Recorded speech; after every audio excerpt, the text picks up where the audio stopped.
प्रेम से बोलिए छठी मैया की जय, सूर्यनारायण भगवान की जय। नमस्कार मेरे प्रिय भक्तगण, आप सभी का स्वागत है हमारे इस पवित्र और ज्ञानवर्धक वीडियो में। आज हम मिलकर सुनेंगे छठी मैया और सूर्यनारायण भगवान की वो दिव्य और प्राचीन कथा, जिसे सुनना हर भक्त के लिए अत्यंत फलदायी माना गया है। भक्तों, छठ पूजा केवल एक पर्व नहीं है, ये भक्ति, श्रद्धा और जीवन में सुख समृद्धि का स्रोत है। इस दिन श्रद्धालु न केवल सूर्यनारायण भगवान की उपासना करते हैं, बल्कि छठी मैया का भी पूजन करते हैं। शास्त्रों में वर्णित है कि जो व्यक्ति छठ व्रत रखता है और इस कथा का श्रवण करता है, उसे संतान सुख, दीर्घायु और जीवन में स्थिरता प्राप्त होती है। छठ पर्व की शुरुआत कार्तिक शुक्ल पक्ष की चतुर्थी तिथि से होती है, जिसे हम नहाए खाए कहते हैं। इसी दिन से ही व्रत का शुभारंभ माना जाता है। लेकिन असली महत्व आता है षष्ठी और सप्तमी तिथि का, जब श्रद्धालु छठी मैया और सूर्यदेव की विशेष उपासना करते हैं। हे भक्तों, इस पावन समय में पूरे मन, श्रद्धा और भक्ति भाव से कथा का श्रवण करें। आइए पहले सुनते हैं सूर्यनारायण भगवान की अद्भुत कथा। बहुत समय पहले की बात है, एक ब्राह्मण था। वो सूर्य भगवान का अत्यंत भक्त माना जाता था।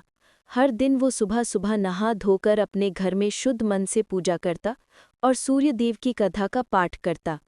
पर उसकी एक समस्या थी, धन कमाने का कोई साधन नहीं था। जब वो घर में रहता तो उसकी पत्नी बार बार प्रेरित करती कि कुछ कमाई करो, और जब वो बाहर जाता तो पड़ोसी ताने मारते, उसे निकम्मा कहते। इन सब तानों और पत्नी की चिंता के बीच ब्राह्मण धीरे धीरे दुखी और परेशान हो गया। एक दिन उसने सुबह जल्दी उठकर स्नान किया, पूजा की सामग्री लेकर जंगल की ओर चल पड़ा। वहाँ एक सूखे पीपल के पेड़ के नीचे बैठकर और ध्यानपूर्वक पूजा पाठ करने लगा। उसके पास एक सूखा तालाब भी था, जिसमें थोड़ी सी जलराशि बची हुई थी। ब्राह्मण ने उसी पानी से अर्घ्य दिया। जैसे ही जल अर्पित किया गया, वो बहकर पीपल की जड़ों और सूखे तालाब में पहुंच गया। अचानक वहां चमत्कार हुआ। सूखा हुआ पीपल हरा भरा हो गया और सूखा तालाब जल से भर गया। तभी सूर्य भगवान स्वयं प्रकट हुए और बोले, ब्राह्मण, मैं तुझसे अत्यंत प्रसन्न हूँ, वरदान मांग, क्या चाहते हो? ब्राह्मण ये सुनकर घबरा गया। उसने सोचा, लोग कहते हैं कि पीपल में भूत होता है, क्या ये भी भूत है जो बोल रहा है? कुछ दिन बाद उसकी पत्नी चिंतित हो उठी। उसने सोचा, कितने दिन हो गए, अब जाकर देखना चाहिए। वो जंगल गई और जैसे ही ब्राह्मण को देखा, आश्चर्यचकित हो गई। ब्राह्मण ने पूरी बात सुनाई, कैसे जल अर्पित करने के बाद रोज आवाज आती है और वरदान मांगने को कहती है। ब्राह्मणी ने मुस्कुराते हुए कहा, ये कोई भूत नहीं, ये स्वयं सूर्य भगवान है। कल जब वही आवाज आए तो डरना नहीं, सब कुछ मांग लेना।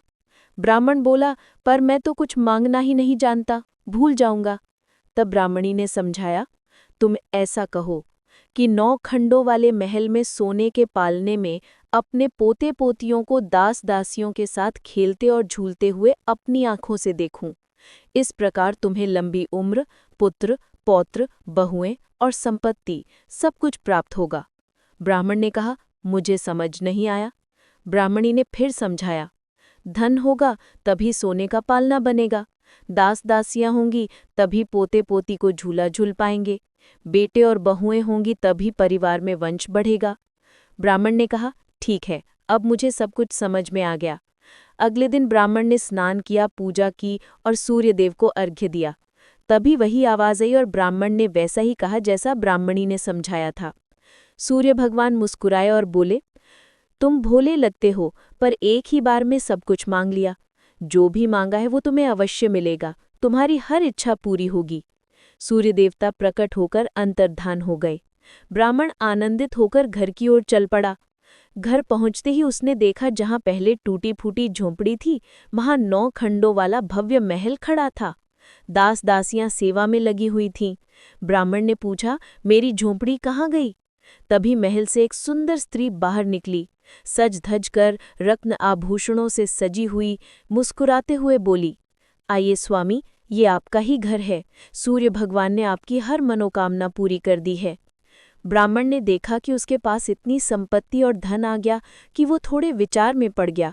उसकी पत्नी मुस्कुराई और बोली, धन से क्या नहीं किया जा सकता, इसका उपयोग दान पुण्य में करेंगे, यज्ञ और होम करेंगे, भूखों को भोजन कराएंगे। ब्राह्मण ने अपनी पत्नी की बात मानी और वैसा ही किया। इस भाग में हमने देखा कि सच्ची भक्ति और श्रद्धा किस प्रकार जीवन में चमत्कार ला सकती है। जैसे सूर्यदेव ने ब्राह्मण और उसकी पत्नी की भक्ति से उन्हें संपत्ति, संतति और सुख शांति दी। भक्तों, इस प्रकार सूर्यदेव की कृपा और छठी मैया की दया सदा उनके भक्तों पर बनी रहती है। भक्तों, प्रेम से बोलिए, छठी मैया की जय, सूर्यनारायण भगवान की जय। अब हम श्रवण करेंगे छठी मैया की वो लोक कथा जिसने प्रत्येक भक्त को सच्ची भक्ति और श्रद्धा का महत्व समझाया। बहुत समय पहले की बात है, एक विधवा महिला अपने पुत्र के साथ रहती थी। ये महिला छठी मैया की परम भक्त थी। हर साल वो श्रद्धा और भक्ति भाव से छठ माता का व्रत किया करती। धीरे धीरे उसका पुत्र बड़ा हुआ और वृद्धा ने अपने बेटे की शादी कर दी। पर बहू नई सोच और आधुनिक विचारों वाली थी। पूजा पाठ और व्रत में उसका विश्वास कम था। एक बार बूढ़ी अम्मा छठ माता की पूजा की तैयारी कर रही थी। उसका बेटा आम की लकड़ी तोड़कर ला रहा था और पूजा की सामग्री बाजार से ला रहा था। बहू जोर जोर से हंसने लगी और बोली, अम्मा, दुनिया कहाँ से कहाँ पहुँच गई है और आप वहीं की वहीं बैठी हो। लोग आसमान छू रहे हैं और आप अभी भी इतने अंधविश्वासी हो कि सिर्फ व्रत और पूजा पाठ पर ध्यान दे रही हो। लेकिन बूढ़ी अम्मा अपनी ही श्रद्धा में मस्त थी। उसने शांतिपूर्वक पूजा की तैयारी जारी रखी। जब बूढ़ी अम्मा छठ व्रत की तैयारी कर रही थी, बहू ने कहा, ये सब बेकार की बातें हैं, इनसे कोई फायदा नहीं। इस उम्र में अगर तुम 3 दिन तक भूखी रहोगी तो बीमार पड़ जाओगी और अपनी सेहत बिगाड़ लोगी। सास की बातें सुनकर वृद्धा मुस्कुराई और बोली, बेटा, मेरी संतान नहीं हुई थी तभी मैंने यही व्रत किया था। छठी मैया ने प्रसन्न होकर मुझे संतान का आशीर्वाद दिया। तुम्हारा पति भी छठी मैया का ही प्रसाद है। यदि तुम मेरी बात मानोगी और व्रत करोगी तो माता के आशीर्वाद से तुम्हारी गोद भी जल्दी भर जाएगी। पर बहू पर सास की बातें कोई असर नहीं हुआ। वो मुंह बिचकाकर हंसी और बोली, मुझे पूजा पाठ करने में कोई दुख नहीं। मेरे पास सब कुछ है, सुंदर पति, सोने सा घर, धन की कोई कमी नहीं। फिर मैं क्यों 3 दिन तक भूखी रहूं? सास ने बार बार समझाने की कोशिश की, पर बहू का हृदय पत्थर सा था।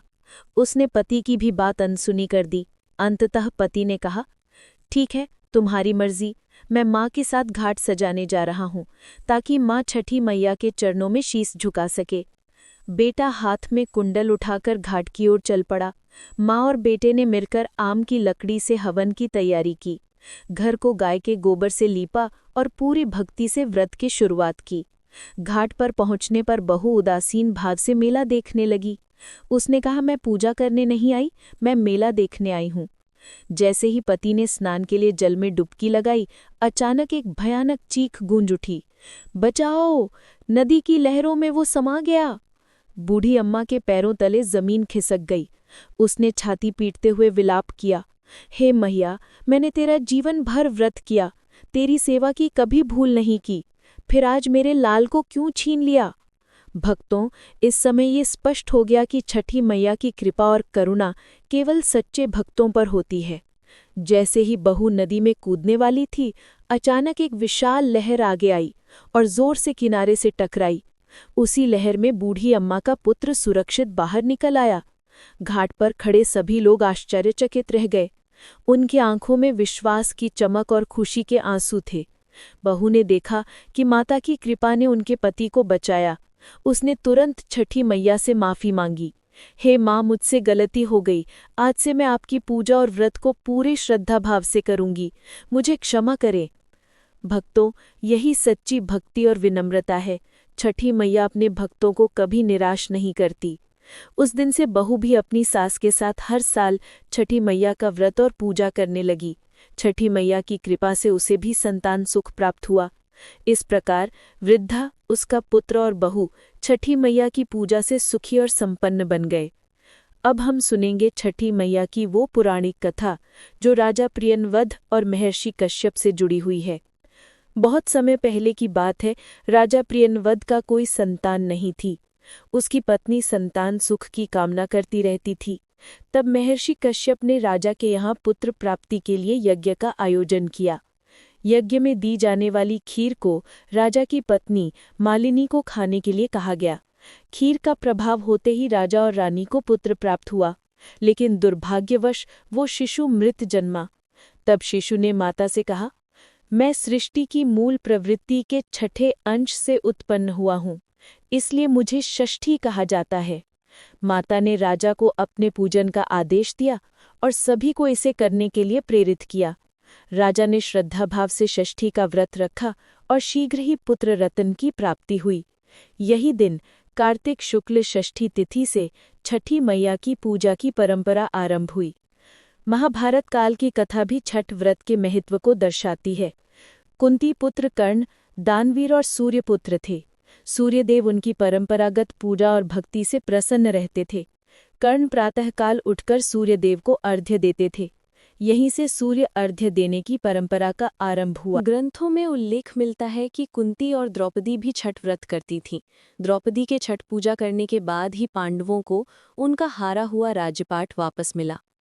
मार्कंडेय पुराण में वर्णन मिलता है कि छठी मैया प्रकृति की अधिष्ठात्री देवी हैं और सूर्यदेव की बहन भी मानी जाती हैं।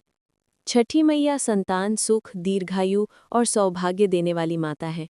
जब बच्चे के जन्म के छठे दिन उसका छठी पूजन होता है, तब इन्हीं माता का स्मरण किया जाता है।